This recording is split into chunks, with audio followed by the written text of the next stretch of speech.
मैं अपने गुरु जी को प्रणाम करता हूँ। हम लोग पढ़ रहे हैं हिंदी साहित्य का इतिहास। आज हिंदी साहित्य के इतिहास में पढ़ेंगे हिंदी साहित्य का इतिहास का काल विभाजन पढ़ेंगे। इसमें काल विभाजन की आवश्यकता क्यों पड़ी, सबसे पहले हम लोग देखते हैं क्यों पड़ी आवश्यकता। किसी वस्तु, साहित्य की प्रवृत्ति आदि का ठीक ठाक ज्ञान कराने, सहज बनाने के लिए खंडों या उपखंडों में बांट दिया जाता है। की आवश्यकता क्यों पड़ी देख रहे हैं। साहित्य के विभिन्न प्रवृत्तियों एवं दिशा परिवर्तनों का ज्ञान कराने के लिए काल विभाजन की आवश्यकता पड़ी। साहित्य की परंपराओं के उत्थान पतन को दिखाने हेतु इसका विभाजन करना पड़ा। अध्ययन की सुविधा के लिए, ताकि छोटा छोटा अध्याय किया जाए तो उसको याद करने में आसानी हो। साहित्य में अंतर्निहित चेतना के क्रमित विकास को दिखाने हेतु, क्रम से विकास हो साहित्य का, ये दिखाने हेतु।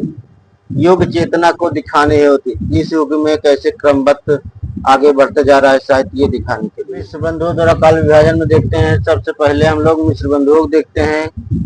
इन्होंने आरंभिक काल, माध्यमिक काल, अलंकृत काल, परिवर्तन काल, वर्तमान काल माना है। अभी इस बोर्ड पर हम देख रहे हैं आरंभिक काल, जो विक्रम संवत 700 से लेकर विक्रम संवत 1444 ईस्वी तक चला। आरंभिक काल दो भागों में बांटा गया है। एक पूर्वारंभिक काल जो 700 से विक्रम संवत 700 से लेकर विक्रम संवत 1343 ईस्वी तक है। उत्तरारंभिक काल विक्रम संवत 1344 से लेकर विक्रम संवत 1444 लिखेगा। उत्तरारंभिक काल विक्रम संवत 1344 से लेकर विक्रम संवत 1444 तक। माध्यमिक काल विक्रम संवत 1445 से लेकर विक्रम संवत 1680 तक। इसके भी दो भाग किए गए हैं। पूर्व माध्यमिक काल विक्रम संवत 1445 से लेकर विक्रम संवत 1560 तक। प्रौढ़ माध्यमिक काल विक्रम संवत 1561 से लेकर विक्रम संवत 1680 तक। अलंकृत काल विक्रम संवत 1681 से लेकर 1889 ईस्वी तक माना जाता है। अलंकृत काल के भी दो काल किए गए हैं। पूर्व अलंकृत काल विक्रम संवत 1681 से लेकर 1790 तक। उत्तरालंकृत काल विक्रम संवत 1791 से लेकर विक्रम संवत 1889 तक।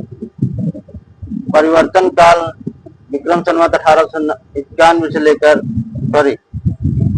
परिवर्तन काल 1890 से लेकर 1925 तक। वर्तमान काल विक्रम संवत 1926 से लेकर अद्यतन तक, यानी कि अब तक चल रहा है। ये मिश्र बंधुओं द्वारा काल विभाजन किया गया। विशेष तत्व में जो है मिश्र बंधुओं द्वारा किया गया काल विभाजन, ग्रेसन द्वारा किए गए काल विभाजन को अपेक्षा प्रौढ़ है, किंतु इसे निम्नलिखित दो कारणों से नहीं माना जा सकता है। इसमें पहला है हिंदी के पीछे ले जाकर अपभ्रंश काल को समाविष्ट कर लिया गया है। कालों का नामकरण एक जैसी पद्धति पर नहीं किया गया है, ये है कारण। आज हम लोग मिश्र बंधुओं द्वारा काल विभाजन पढ़े हैं। कल हम लोग पढ़ेंगे आचार्य रामचंद्र शुक्ल और उनके आगे इतिहासकारों को पढ़ेंगे।